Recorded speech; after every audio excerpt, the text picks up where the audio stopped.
तो सीखने की प्रक्रिया में कंटिन्यूटी ज़रूरी है। और इस जगत में रहते हुए आप कभी भी अपने आप को ये नहीं कह सकते कि मैं सब सीख लिया हूँ, अब कुछ सीखना बाकी नहीं रह चुका है। क्योंकि ये आपका छोटा सा संसार, माने छोटा सा जो जीवन है आदमी का, और ये ब्रह्मांड बहुत बड़ा है और यहाँ हर तरह के लोग हैं। और कहें कि ये एक शब्द है इनफाइनाइट, इन्फिनिटी भी बोलते हैं, और हिंदी में अनंतता, अनंत। तो इस जगत का विस्तार तो कहें कि हरि अनंत, हरि कथा अनंता, हो तो हरि शब्द को लेके कह दिए हरि अनंत, हरि कथा अनंता। लेकिन हम साइंटिफिक भाषा में कहें तो ये दृश्य जगत भी इतना विशाल है कि इसका ओर छोर, ब्रह्मांड का ओर छोर कल्पना से बाहर है। जितनी आप कल्पना कर सकते हैं, जितनी साइंटिफिक लोग जितना खोज पा रहे हैं और आप जितनी कल्पना कर सकते हैं, उसमें ज़मीन आसमान का अंतर है। हम जहाँ तक देखते हैं उसके बाद भी मौजूद है ब्रह्मांड। जितनी हम गिनती सोच सकते हैं अरबों खरबों, उससे भी ज़्यादा बड़ी गिनती की दूरियाँ हैं। तो ये इनफाइनाइट का मतलब ही है कि उसका सबसे बड़ा मैजिक क्या है। इनफाइनाइट का मैथ जो पढ़ते हैं जानते हो कि इनफाइनाइट में से इनफाइनाइट निकाल दो तो इनफाइनाइट ही बचता है। जैसे जीरो में से जीरो निकाल दो तो कितना बचेगा? जीरो। लेकिन दो में से दो निकाल दो, जीरो बचेगा। वो एक 1 - 1 जीरो बचेगा, 10 - 10 जीरो बचेगा। लेकिन there are two words, mathematic के दो अल्फ़ाबेट हैं या न्यूमेरिकल्स हैं कह सकते हैं। Zero minus zero that is equal to answer, zero minus zero what is zero. Infinite minus infinite that is equal to infinite. Infinite में से 1 2 3 4 तो छोड़ो दो, इनफाइनाइट माइनस 1 तब वो इनफाइनाइट, इनफाइनाइट माइनस 2 तब भी इनफाइनाइट। इनफाइनाइट का जो मतलब है infinite minus infinite that is equal to infinite. बहुत लोग सोचेंगे इनफाइनाइट में से इनफाइनाइट निकाल देंगे तो जीरो हो जाएगा, नहीं। इनफाइनाइट में से इनफाइनाइट निकाल देंगे तो भी इनफाइनाइट रहेगा। तो इस तरह से सीखने की बात, आप छोटे से उम्र में यदि आप कोई ये कह लेता है कि वो अहंकार कर लेता है कि मैं सब सीख गया हूँ, तो उसका ये कहना कतई और किसी भी बिंदु पर सही नहीं है। क्योंकि सीखने के लिए इस वर्ल्ड में, इस संसार में बहुत ज़्यादा है और आपके लिए सीखने की आयु बहुत कम है। इसलिए जब पूर्ण सीख लेना तो मत सीखना, लेकिन ये संभव नहीं है। दैट इज़ कॉन्टीन्यूस, कॉन्टीन्यूटी, सीखना एक कॉन्टीन्यूटी का नाम है। तो इसलिए जो है,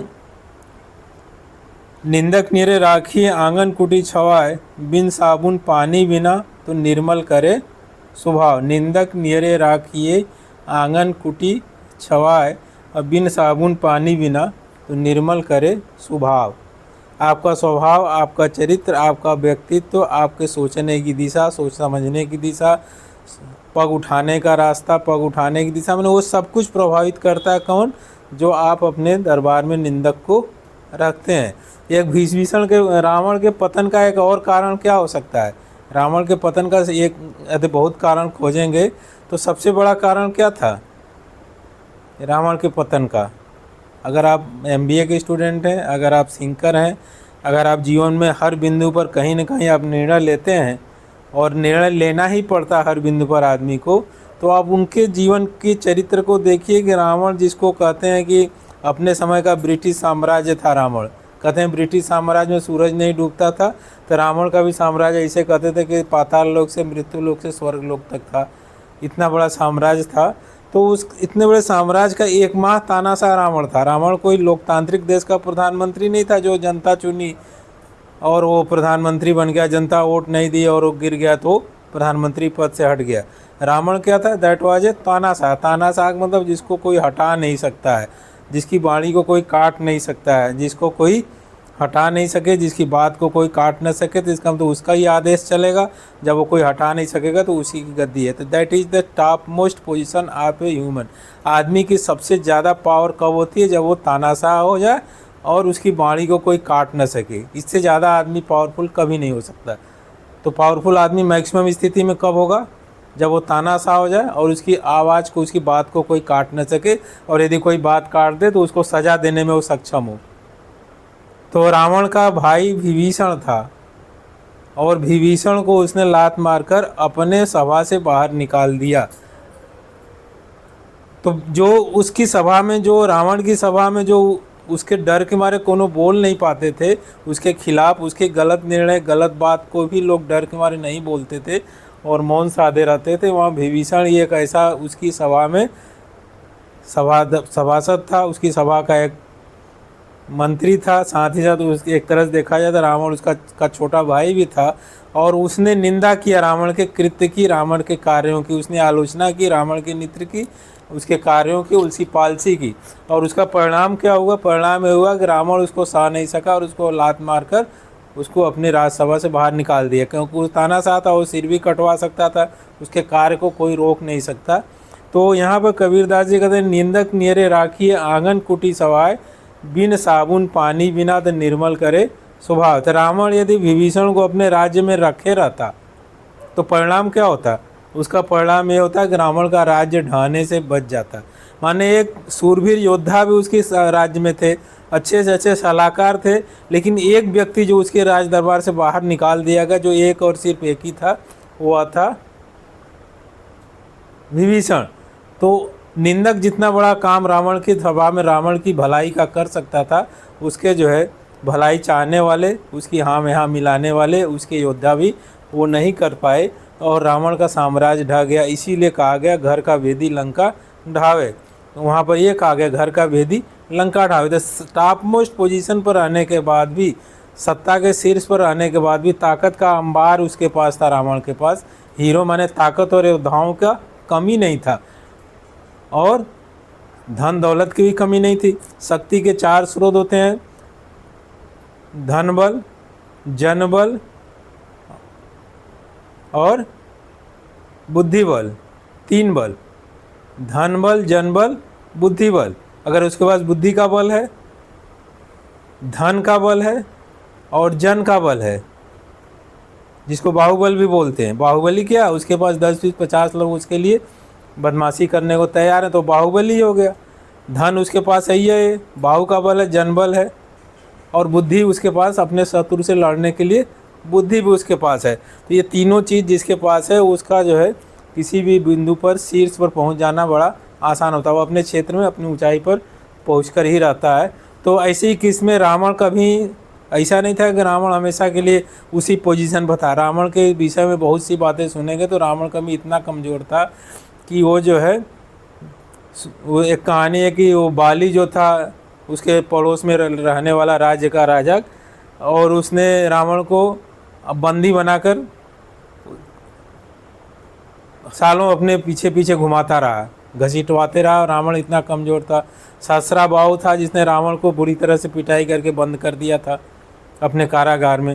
तो रावण वो था, लेकिन रावण में जो कुछ गुण था, उस गुण को यही कहा कि प्रशांत ने जी अभी ने कहा कि जब आप सीखते हैं, सीखने की प्रक्रिया कंटिन्यू करते हैं, गलतियों से आप सीखते जाते हैं, फिर सुधार करते हैं, फिर आगे बढ़ते हैं। मैंने नो यू डोंट, आप सीखने की प्रक्रिया को नहीं छोड़ते हैं तो जीवन में आप उस बिंदु पर पहुंचते हैं जिस बिंदु पर आपको पहुंचना चाहिए।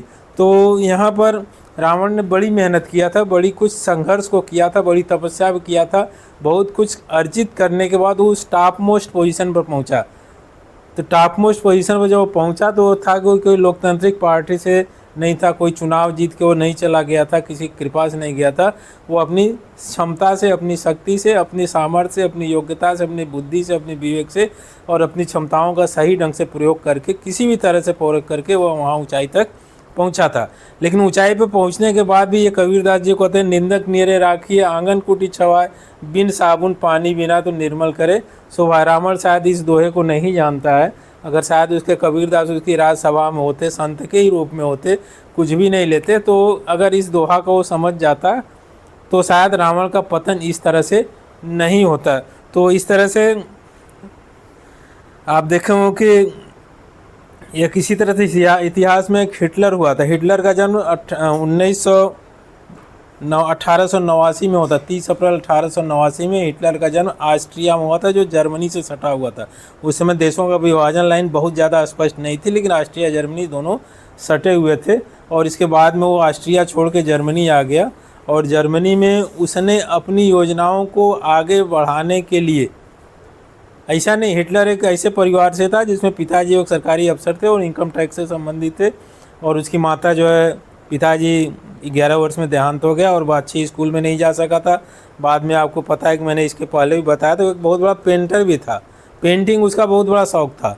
लेकिन वो जिस उस समय का जो फेमस पेंटिंग कॉलेज था वहाँ उसने जा कर के, उसके शहर से बाहर था, दूसरी शहर में था, वहाँ जाकर उसने 2 साल ट्राई किया, लेकिन उसकी हंसी उड़ा करके उसको उसमें एडमिशन नहीं दिया गया, और उसका परिणाम हो गया जाकर वो सेना में भर्ती हो गया। तो सेना की ट्रेनिंग वगैरह के बाद उसको प्रथम विश्व में फर्स्ट वर्ल्ड वार में जर्मनी की तरफ से लड़ने का मौका मिला, और सेना में बहुत करीब होने के कारण, सेना की गतिविधि को जानने के कारण, सेना के बल को जानने के कारण, वो सेना जो उस समय की थी, वो जर्मनी का पराजय प्रथम विश्व युद्ध में हुआ था। तो उसमें जर्मनी के पराजय के पास जो उसके मित्र राष्ट्र थे, जो जर्मनी के साथ दबावपूर्वक एक संधि अपनाए, उस मित्र राष्ट्रों में इंग्लैंड था, फ्रांस था और पोलैंड थे, प्रमुख रूप से ये थे। तो इन्होंने उस जो समझौता किया, जैसे कि भारत और पाकिस्तान के बीच में भी इंदिरा गांधी के समय एक युद्ध हुआ था, जो बांग्लादेश का निर्माण हुआ था, उसमें भी एक समझौता हुआ था। लेकिन वो समझौता में शर्तें जो थी, और जो प्रथम विश्व युद्ध में जर्मनी और मित्र राष्ट्र जो जिसमें प्रमुख रूप से थे फ्रांस, इंग्लैंड, ग्रेट ब्रिटेन भी कहते हैं, और पोलैंड, ये 3 मित्र राष्ट्रों ने हराया था जर्मनी को, और उसके ऊपर ऐसी अपमानजनक संधियां लाद दिया था कि उसको पढ़ने के बाद कोई भी सैनिक का खून खुलता। तो हिटलर की स्थिति ये थी कि वो सेना में बहुत ऊंचे पद पर नहीं था, लेकिन उसको सेना की गतिविधि का पूरा पता था, और एक बार वो घायल हो गया था सेना उसी प्रथम विश्व युद्ध में। तो जिस मिलिट्री हॉस्पिटल में था, तो उस मिलिट्री हॉस्पिटल में और भी सैनिक घायल आए हुए थे। तो और सैनिक तो ठीक होकर घर जाना चाहते थे, मोर्चे पर नहीं जाना चाहते थे, लेकिन वो बार बार डॉक्टर से कहता था मैं कब ठीक होऊंगा और कब मुझे मोर्चे पर जाने का मौका मिलेगा। तो ये उसकी जज्बात का पता चलता है कि वो लड़ने के प्रति कितना आतुर था, कि घायल होने के बाद ये पूछ रहा है डॉक्टर से कि हम कब ठीक होंगे और कब मोर्चे पर जाऊंगा। तो ये व्यक्तित्व तो उसका वहाँ पर था, लेकिन जब वो अपमानजनक संधि को अपने सामने होते देखा और कुछ नहीं कर सका, तो उसने प्लान बनाया। उसने प्लान में ये देखा कि उस समय जो शासन सत्ता में ज़्यादातर शीर्ष पर थे वो यहूदी लोग थे, तो यहूदी लोगों के प्रति उसके मन में नफरत आ गई, और उस नफरत के बीच को बढ़ाने के लिए कुछ उसके संपर्क में आने वाले गुरु घंटाल जैसे लोग भी मिल गए, जो यहूदियों के खिलाफ बहुत नफरत भर दी उसके दिल में। तो उनको हटाने के लिए उसने कुछ ऐसे चालें चली, कुछ ऐसी पार्टियों को जान गया, जिसमें एक वर्कर्स पार्टी थी, उसमें शामिल हुआ। तो वर्कर्स पार्टी में शामिल होने के बाद उसने वहीं उसका सदस्य बने नहीं रहा, उसने उस वर्कर्स पार्टी का नाम ही बदल कर उसको वर्कर्स पार्टी का नाम बदल करके उसने उस वर्कर्स पार्टी का नाम ही बदलकर नाजी शब्द रख दिया। नाजी का मतलब नेशनल जर्मन वर्कर्स पार्टी हो गया। तो जहाँ वर्कर्स पार्टी तेरा वर्कर से था, तो वो नेशनल जर्मन सोशलिस्ट पार्टी रख दिया। नेशनल जर्मन सोशलिस्ट पार्टी जब उसके ऊपर गया, तो उसने सलाह देकर वो कर दिया और इसमें वो करा दिया, और धीरे के बाद वो नेशनल जर्मन सोशलिस्ट पार्टी का सर्वे सर्वा बन गया, और उसने नाजी शब्द दे दिया। इसके बाद उसने एक किताब लिखी। किसी भी विचारधारा को बहुत लंबे समय तक चलाना है तो उसके फॉलोअर्स क्रिएट करने पड़ेंगे, चाहे आप फालसी विचारधारा उसके अंदर चलाएं ऐसा। तो वहाँ पर जो आज की राजनीतिक परिस्थिति है, और हिटलर को आप पढ़ेंगे तो पता चलेगा उसी की एक कॉपी की गई है, बहुत सक्सेसफुल तरीके से कॉपी की गई है। तो वहाँ पर हिटलर ने नाजी पार्टी का प्रमुख होने के साथ साथ नाजी पार्टी को अपनी लिखी हुई किताब पढ़ाई। उसकी एक किताब लिखी हुई फेमस है, आपको ना पता है क्या किताब का नाम है? तो उसकी किताब का नाम है मेन कैंप है उसकी किताब, मेन कैंप उसका हिंदी संस्करण मेरा संघर्ष। तो मेन कैंप में उसने 2 अवधारणा दी। किसी के प्रति किसी को लड़ाना है तो पहले उसको ये बताना पड़ेगा कि मैं श्रेष्ठ हूँ और वो 2म दर्जे के हैं, वो ख़राब और कमज़ोर होते हुए तुम्हारे पर हुकूमत कर रहे हैं, तुम्हारे बेवकूफ़ बना रहे हैं। तो उन्होंने कहा कि जो जर्मन के मूल निवासी है वो सब आर्य हैं। उसने एक शब्द दिया, तुम सब आर्य हो। आर्य मतलब श्रेष्ठ हो। और जो यहूदी हैं जिनकी सत्ता में तुम रहते हो, ये बड़े बड़े पदों पर बैठे हैं, इन्हीं के कारण प्रथम विश्व युद्ध हारे हो। ये सब देशद्रोही है, इनका देश में रहना खतरनाक है। तो ये कूट कर उसने डेली अपने भाषणों में और अपनी किताब के द्वारा नाजी पार्टी में उसने इस बात को फैलाया, और इसने बाद में अपना एक अलग से लाखों लोगों की पार्टी बना ली जो सैनिक टाइप के थे। और उस सैनिक टाइप की पार्टी में इसने ओजस्वी ये जो नाजी, ये तुम्हारा जर्मनी देश है, ये गुलाम बना हुआ है पोलैंड का, जर्मन का, अरे पोलैंड का, फ्रांस का और ब्रिटेन का, क्योंकि इन्होंने प्रथम विश्व युद्ध की संधियाँ लागू की थी। तो इस तरह से उसने इस एक विचारधारा को संप्रेषण करते करते अपने फॉलोअर्स में भी इतनी गहरी पैठ बना लिया कि हम आ रहे हैं और ये यहूदी दुश्मन है, साथ ही साथ ये मित्र राष्ट्र हैं, हमारे सबसे बड़े दुश्मन है।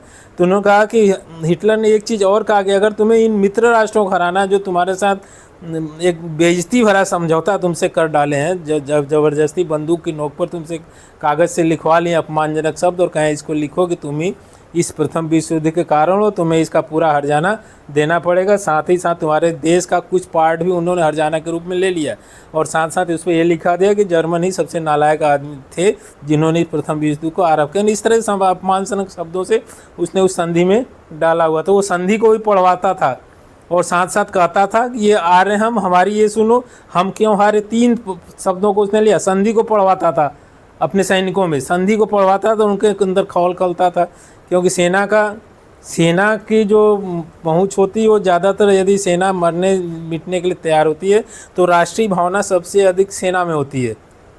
सेना में सबसे ज़्यादा राष्ट्र प्रेम, राष्ट्रीय भावना होती है। चाहे कोई देश का कोई भी बंदा कहे मैं बहुत राष्ट्र प्रेमी हूँ, लेकिन एक बिंदु पर देखा जाए तो सेना के सामूहिक स्थिति को देखा जाए तो राष्ट्र प्रेम की सबसे ज़्यादा भावना उन्हीं में होती है। तो सेना के जो प्रथम विश्व युद्ध हारे हुए सैनिक थे वो उसके साथ जुड़ के चले और लाखों लाख का वो एक फौज बना लिया जो उसका एकदम फॉलोअर बन गया था। एक आदमी इतना ताकतवर हो गया कि उसके लाखों फॉलोअर सैनिक हो गए।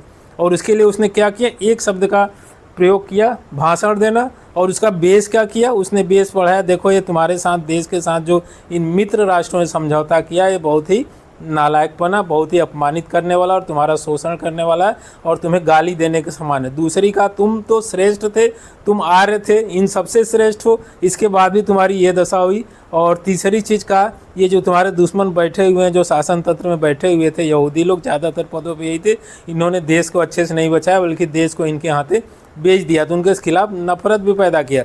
तो जब लाखों लोगों की मिलिट्री फौज उसकी अनुयायी बन गई तो वो तानाशाह बन गया एक तरह से, इतनी पावर का।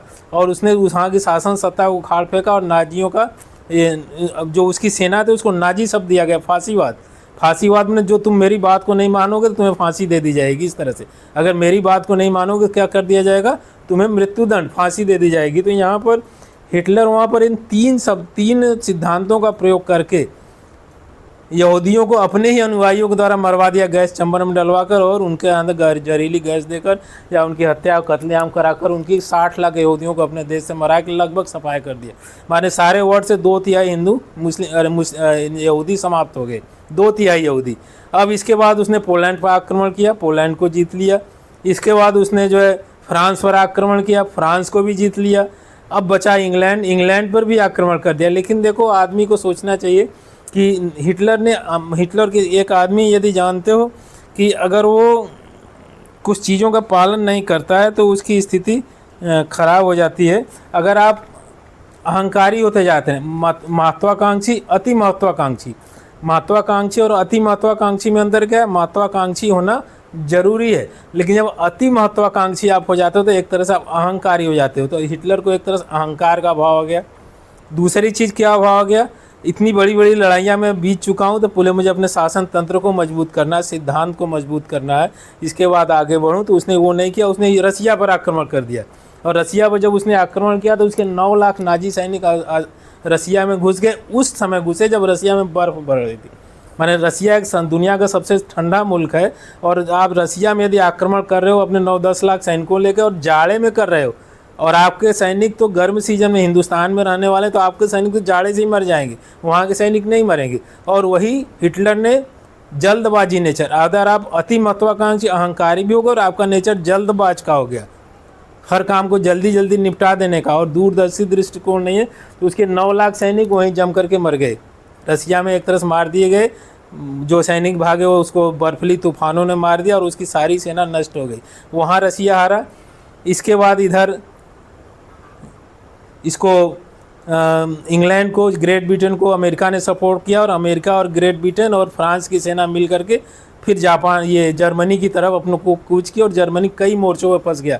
और ऐसी स्थिति आई कि हिटलर को ऐसी स्थिति, उसकी सारी सेना भी नष्ट हो गई और उसको अपने बैंकर में ही अपनी वाइफ के साथ आत्महत्या करना पड़ा।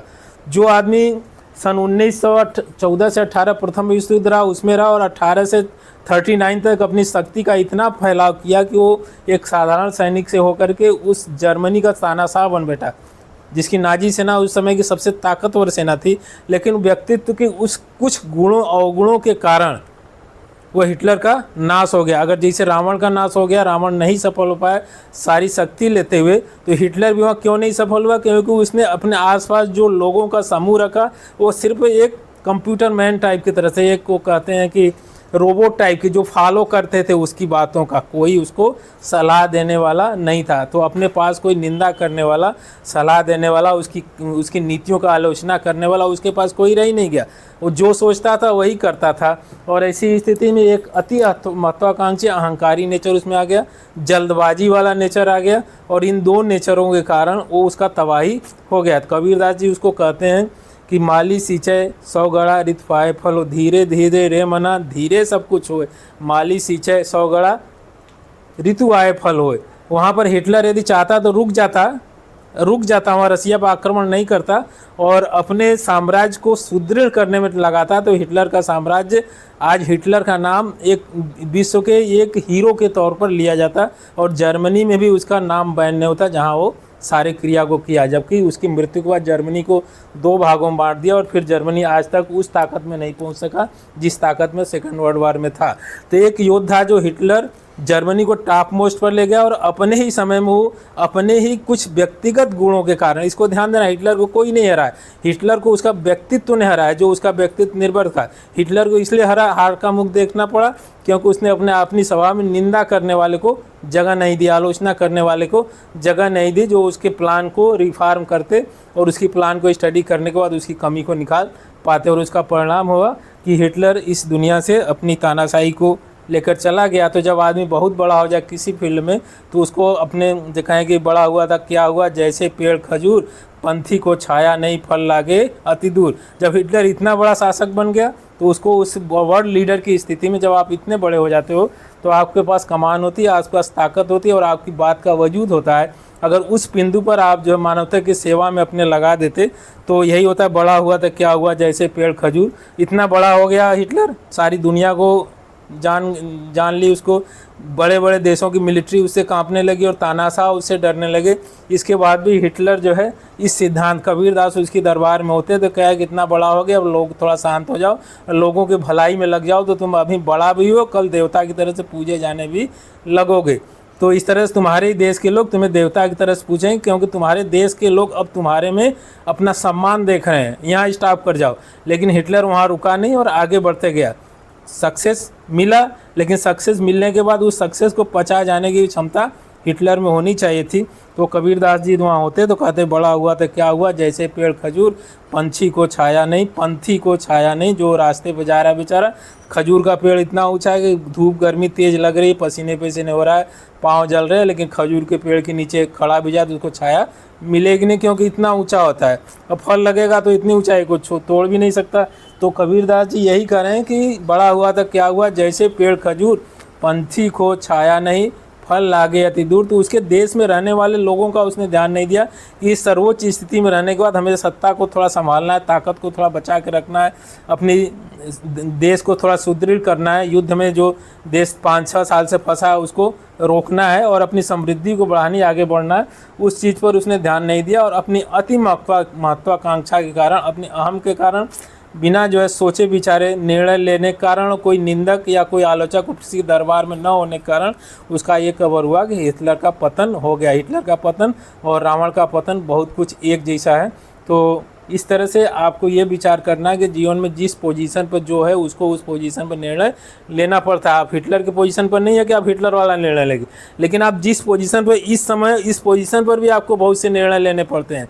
तो अब बहुत से निर्णय आप लेने, तो आप निर्णय आपको उस बिंदु पर स्वतंत्र दिमाग से लेना है कि हमारी प्रोग्रेस कैसे और कैसे आगे की तरफ बढ़ सकते हैं। परिस्थितियां और चुनौतियां हमें हैं, लेकिन सामने सबके होती हैं, हमारे सामने भी है। और ऐसी स्थिति में बिना दुखी हुए, बिना सुखी हुए हम कैसे आगे की तरफ बढ़ सकते हैं, ये निर्णय लेने की क्षमता और निर्णय लेने का जो समय है सबके सामने उपस्थित हर समय होते रहता है। और ऐसी स्थिति में आप में निर्णय लेने की क्षमता है सटीक, तो आप दुखी सुखी नहीं होगे और आगे बढ़ने का रास्ता आप तलाश लेंगे और अपने आसपास रहने वाले लोगों को भी आप एक सही रास्ता सुझा पाएंगे कि जो वो भी अपनी मंजिल की तरफ आगे बढ़ जाए और आप भी अपनी मंजिल की तरफ आगे बढ़ जाए। न कि ये स्थिति आए कि विभीषण को लात मारकर लंका से निकाल दिया गया, रावण का पतन हो गया।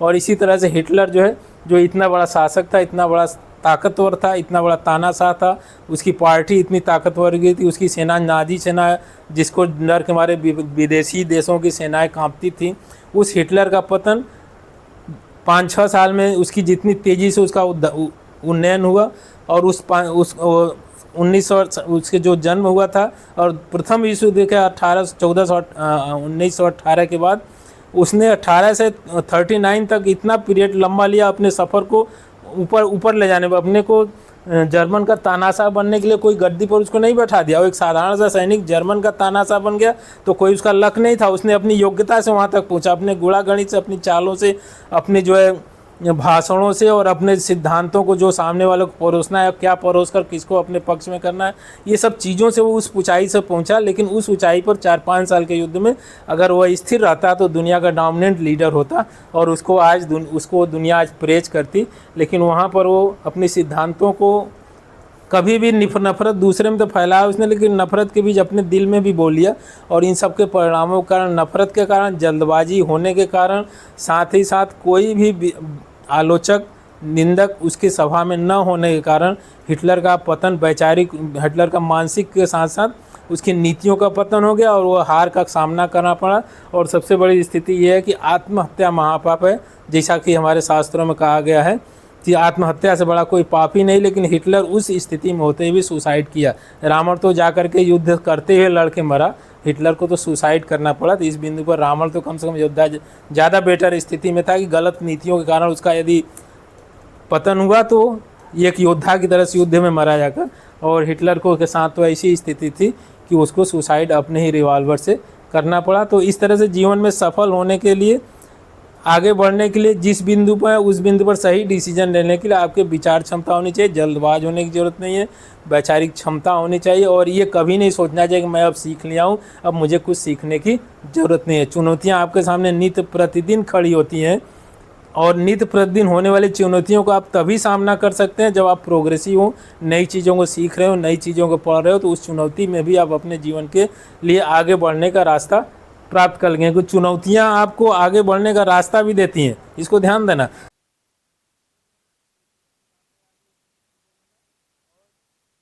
को सक्सेसफुल सामना कर जाने के बाद आपका जो व्यक्तित्व विकसित होता है वो दूसरा व्यक्तित्व होता है, पहले वाला नहीं होता। तो वह सबसे बड़ा लेसन होता है, जो सबसे बड़ा पार्ट होता है कि चुनौतियों में भी सही डिसीजन लिया और आगे बढ़ गया। और ऐसी स्थिति को यदि आप प्राप्त करते हैं तो कबीरदास के दोहा जो बड़ा हुआ तो क्या हुआ, जैसे पेड़ खजूर पंछी को छाया नहीं फल लागे अति दूर। तो आप अपने गुणों के द्वारा, अपने व्यक्तित्व के कारण, अपने कर्मों के कारण जो आपके पास होते हैं उनको उत्साहित करते हैं, उनके जीवन की चुनौतियों में भी उनको लड़ने के लिए, आगे बढ़ने के लिए आप प्रेरणा देते हैं और आप अपने खुद के जीवन में और अपनी जीवन की चुनौतियों को आप सक्सेसफुल तरीके से विजय प्राप्त करते हैं और आगे बढ़ जाते हैं। प्रेम से बोलो भोलेनाथ की जय।